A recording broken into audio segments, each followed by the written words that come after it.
Oh shit. Oh, someone just subbed me on YouTube. Awesome.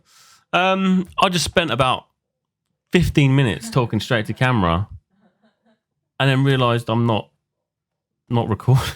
I did have a memory card in my camera. I'll try and start again.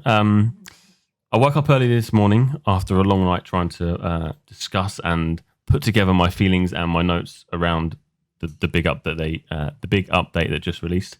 I just woke up basically, hence forgetting memory card, hence looking a bit tired. Good news, a little bit of Pirate Gaming merch came through. Good news, some good news.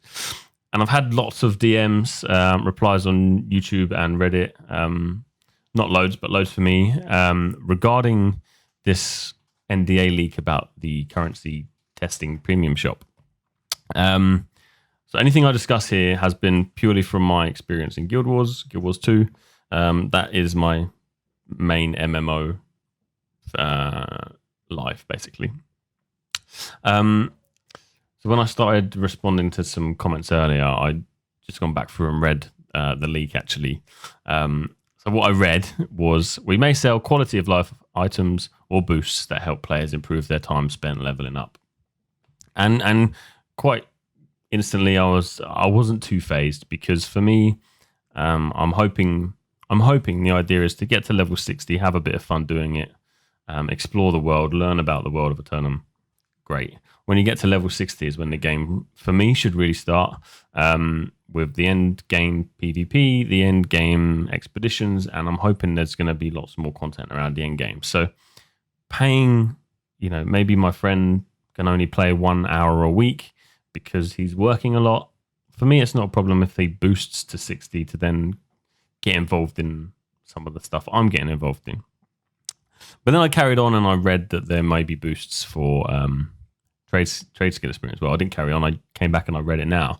And that to me, really does scare me.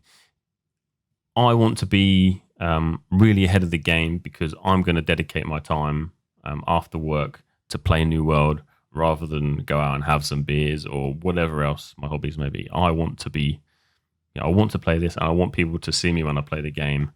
And damn, he is a great logger. He can cut all the trees down because he has put the time and effort in, constantly farming this and really grinding it out.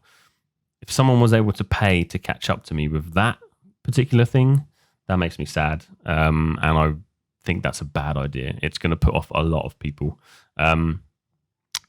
Again, my view on this, I'm a relatively new creator. I, got into covering New World quite recently.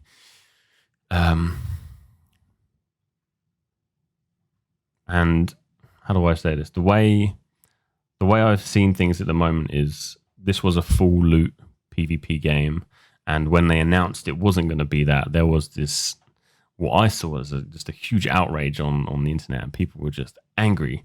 And now, a year later, or however long it's taken for them to turn it around, people seem to be okay with it and think that I feel like the messages now are, it's pretty good for the game. It's going to be better long term. I mean, it's obviously a completely different game at this point, but the way that they've gone and the way the game is now, it's good. Not saying that an XP purchase shop is good for the game, saying that maybe they have a plan in mind. Maybe it's not going to be as bad as we think, I hope. I don't know. I'm trying to put my faith in them, but they've been very good up until now, especially with the updates since the preview. It's been awesome. The updates have been consistently good. Hopefully the sort of outcry on socials now is going to make them think about this a bit more and think about exactly what they're going to be doing with this. The only thing I would really comment on and say is, obviously it's still under NDA. This has been leaked because it's a big thing, and people should talk about it.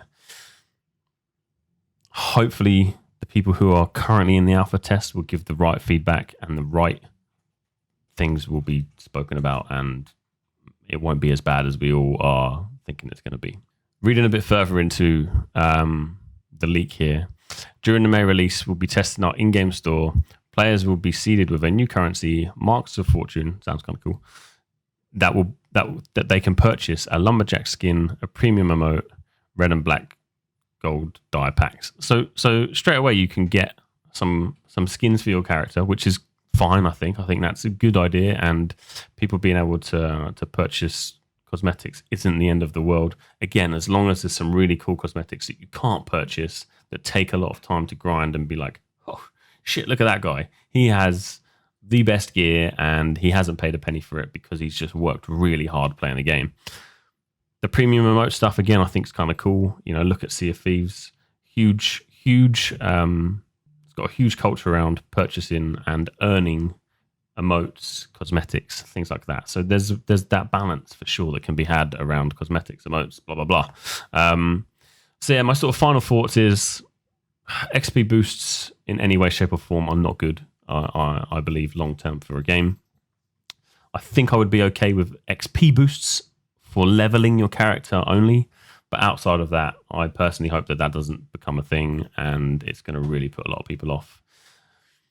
Don't forget, this is under NDA. They do have time to change this, and you alpha testers, do us proud, please.